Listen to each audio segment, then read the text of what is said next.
Howdy folks, and welcome back to World of Tanks with the mighty Jingles, and I'm putting up today's video in the full and certain knowledge that by the time you've watched this battle, there is going to be a shitstorm of epic proportions in the comments. Why is that, Jingles? Well, watch and see. This is T-91 in the newer of the two German Tier 9 tank destroyers, the Waffenträger Panzer IV, with the 128mm gun. It can of course also equip a 150mm gun, but it's a bit derpy. Fun, but if you want to do consistently well, most people are going to be using the 128mm gun. Tibor is here on Derpenberg. It's a Tier 9 battle, Tier 9 tank destroyer, and it's assault mode. Tibor's on the attacking team, which means that there is a 10-minute limit in which you either capture or destroy all enemy tanks. The enemy team win if even one of them survives, and you haven't captured the base when the time limit runs out. It takes 1 minute and 30 seconds for a single tank to cap a base when you're playing in assault mode. All of this is going to be important later on in this battle. The attacking team have split pretty evenly, fairly strong attack going up both sides of the map, and Tibor's first victim, M103, top tier enemy heavy tank. He's been hit and hit and hit and hit, and before Tibor can reload, he's dead.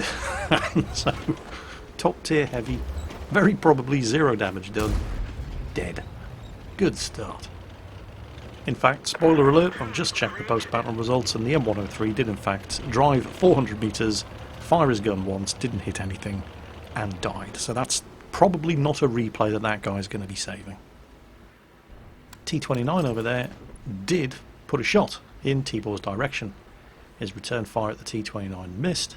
He's looking for a shot at the E-75, but he has a much better shot at the ISU there. Takes it. Now Tibor doesn't appear to have 6th sense here. His 6th sense icon didn't go off when the T-29 took a shot at him. So he's playing old style, and yeah, the one part of the front of the ISU where his shot isn't going to penetrate, and that's where he hits him, right on the gun manlet. Second shot kills him, however, which is always nice. Now, there's a lot of enemy tanks up there. There's the Jagdtiger. That's 3 Tier 9s, the E-75, the M103, the Jagdtiger. That's some strong opposition. That isn't, though. That's a stock KV-3 in a Tier 9 battle. It's very brave of him. Yeah, he's not going to want that to happen twice, so he's pulling back. He doesn't have much of a shot at that Jagdtiger's lower plate, so he goes for the KV-3 again. The E-75's behind the rock.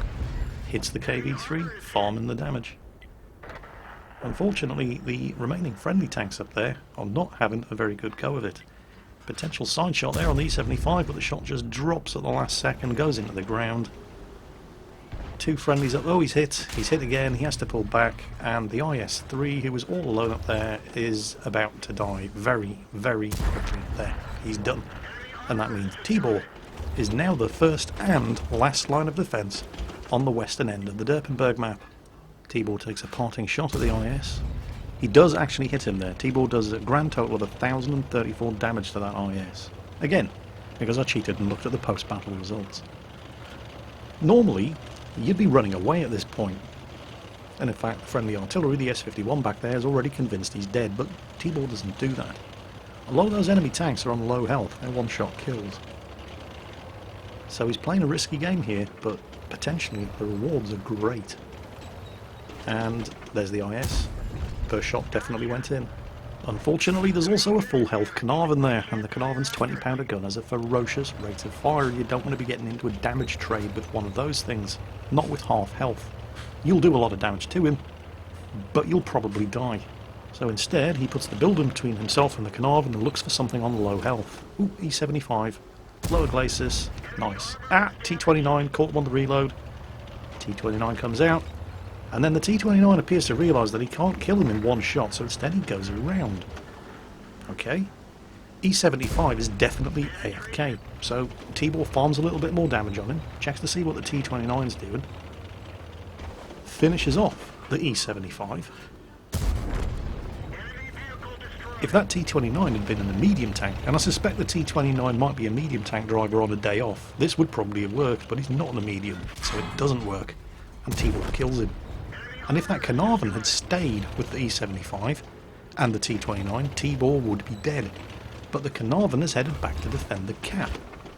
The attack on the eastern end of the map has gone much, much better than the attack over here on the western end of the map. Or at least it did up until now, because, well, there's an enemy IS-3 up there who does about 2,000 damage in this game, and he's fighting off all contenders with some very, very good support from the FV-207 artillery. And they have successfully stalled the attack on the western side of the map as well. A shot at the Carnarvon. There it is. Maybe things would have worked out differently if the Carnarvon hadn't gone back, because it turned out he wasn't actually needed. At least not immediately. I'm certainly not judging the Carnarvon for making the decision to go back and defend the cap. Under the circumstances, you would have thought a mostly full health E75 and a T29 would have easily been able to handle a half health Waffenträger Panzer IV. It's not the Carnarvon's fault that the E75 was AFK. But this game has been neck and neck. Pretty much from the start of this game, there hasn't been much more than one kill difference between both teams since the very start of this match. And T-Ball's going to spend some time here trying to get a shot at that Carnarvon. And while he's doing that, I just want to quickly address an issue that some of you have noticed, particularly people that are watching my videos on mobile devices. And it's to do with the lack of health bars lately in World of Tanks videos. Unfortunately, Wargaming have managed to sneak another bug into the replay system. You can have health bars, but not the names of the tanks. Or you can have this, but you can't have any combination of the two. And I figured that it was better to know what somebody was shooting at. So my apologies for anybody watching this on a mobile device or some kind of small screen, but trust me, this is the best I can do. Well, anyway, Carnarvon dead, he's on the move, and he's going looking for the enemy artillery, but conscious of the fact that that Su-100M1 has not been spotted this entire game and could be absolutely anywhere. Super Pershing is getting fired at by artillery, but he's going to prove to be a tough nut to crack. Meanwhile, T-Ball's looking for the FV-207. And there he is, and this is a guaranteed kill. Right, 2 enemy tanks left. Still no sign of the Su-100M1. And right up until this point, it was possible that the Su-100M1 could have been AFK in the cap circle since the start of the game. But we would have seen him by now, so he is out there somewhere. And it is very likely, given that he's a tank destroyer and he hasn't been spotted yet, and we know he's not AFK, that he's probably going to be up there in the top northeastern corner of the map. And while I was saying that, the TVP has just been killed and the Super Persian's been knocked out by artillery. So, one unspotted enemy tank destroyer remaining. It's going to take T-Ball 1 minute and 40 seconds to cap. So, providing he remains hidden and he doesn't get shot at in the cap reset, he's got 2 minutes, more than enough time. The Su-100M1 is going to get the first shot off if you go looking for him, and on either of his 100mm guns he has high explosive ammunition with 50mm of penetration and 330 average damage, and that will kill T-Ball. And then the Su-100M1 is spotted, not where we expected him to be, all the way down the bottom end of the map.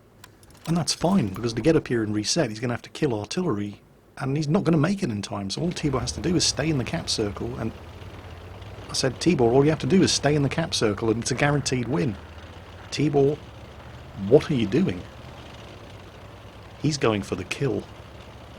Understandably, this proved to be a less than popular decision with the rest of his team, and you can appreciate why. He's just potentially thrown away a guaranteed win to chase a kill on a tank that, if he's loaded high explosive, can one-shot kill him. Oh, this is going to be interesting. The M12 is rushing for the cap circle. Far too late, there isn't enough time. The Lorraine 155 has just thrown caution to the wind and he's rushing for the last spotted position of the Su-100M1 as well. And he has to. They need to kill this guy in under a minute, or they lose. Simple as that. It's assault. You have to kill all of the enemy tank. There he is. It's going to take 2 shots to kill him. And you've got less than 30 seconds to do it, and this guy knows he just has to stay alive to win. The Lorraine's going in, and it's the tier 9 artillery, it's not the tier 10 autoloader, so he's only going to get 1 shot, and this guy's going to be waiting for him. He takes the shot, misses, 35 damage. Friendly artillery team kills the Lorraine. M12 had no choice, had to take the shot. T-Ball gets stuck on the corner as the SU-100M1 dives into the river, and with no seconds remaining, he kills him.